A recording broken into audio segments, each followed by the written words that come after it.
celebridades, la herencia cultural y natural de esta región. A través de una meticulosa selección de sonidos, presentamos este viaje auditivo que refleja la historia, la diversidad, la cultura y la vitalidad de la comunidad local.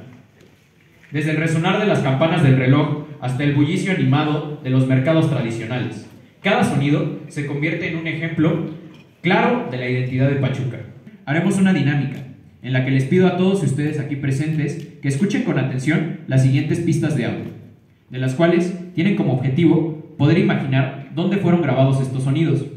Después de que las escuchemos, realizaremos algunas preguntas al público.